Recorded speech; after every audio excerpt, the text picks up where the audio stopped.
हेलो दोस्तों, graphical guide channel पे आपका स्वागत है। आज की इस वीडियो में मैं आपको इस तरीके का ऑरेंज पेंटिंग बना के दिखाऊंगा और थोड़ा बहुत स्केचबुक भी सिखाऊंगा। तो चलिए वीडियो को स्टार्ट करते हैं। तो सबसे पहले मैं स्केचबुक स्टार्ट करता हूँ और मेरे पास जो स्केचबुक है वो फ्री का है। तो यहाँ से क्लिक करके हम जो भी हमने रेफरेंस के लिए स्केच बनाए है वो हम इम्पोर्ट कर देंगे। गैलरी में जाके इमेज सेलेक्ट कर देंगे और ओके पे क्लिक कर देंगे। आपको भी अगर ये इमेज चाहिए तो आप स्क्रीन का स्क्रीनशॉट ले सकते हो और इमेज इंपोर्ट कर सकते हो। तो लेयर के सेंटर में क्लिक करके मैंने इस लेयर का ब्लेंडिंग मोड मल्टीप्लाई किया है। इससे क्या होगा, सिर्फ और सिर्फ डार्क कलर ही शो होगा और वाइट कलर जो है वो शो नहीं होगा। और एक बात की ये वाली जो स्केच की लेयर है उसे सबके लेयर में सबसे ऊपर रखना है और काम की जो भी लेयर बनेगी वो नीचे बनानी है। तो कलर पैलेट में जाके मैंने डार्क ऑरेंज कलर सिलेक्ट किया है और ब्रश में जाके हम ये वाला कंसप्शन टू ब्रश सिलेक्ट करेंगे और साइज़ वगैरह आप आपके हिसाब से रखना, लेकिन ओपेसिटी थोड़ी सी कम रखना। तो यहाँ पे मैंने 61 रखी है। तो कलर फिल करते वक्त स्क्रीन को बार बार टच नहीं करना है, इससे क्या होगा एक जैसा कलर नहीं बैठेगा। तो अभी मैं अंडू करता हूँ और एक ही बार में कलर फिल करता हूँ। तो कलर थोड़ा बहुत बाहर गया तो भी चलेगा, उसे हम बाद में इरेज कर देंगे।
तो लगभग यहाँ पे मैंने डार्क टोन और मिड टोन फिल किए हैं।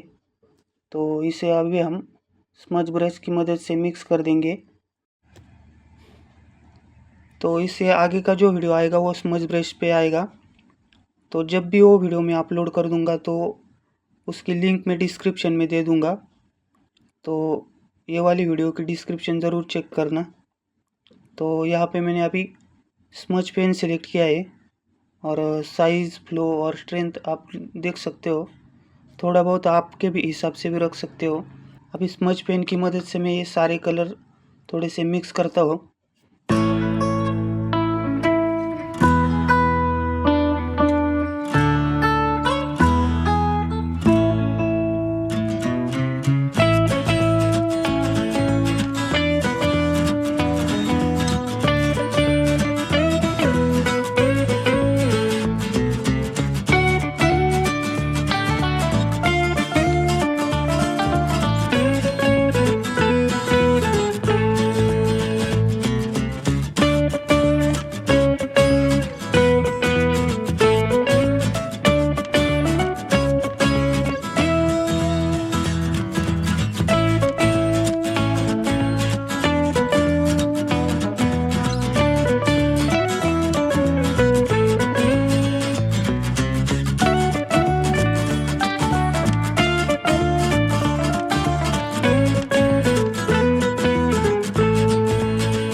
जितना भी पार्ट बाहर गया था वो मैंने इरेजर की मदद से इरेज किया है और हमारा काम भी लगभग पूरा हो चुका है। फाइल को सेव करने के लिए यहाँ पे 3 डॉट्स पे क्लिक करना है। उसके बाद शेयर एक्सपोर्ट पे क्लिक करना है, एक्सपोर्ट फाइल पे, और जेपीजी पे क्लिक करना है। क्वालिटी को बेस्ट रखना है और यहाँ पे सेव करना है।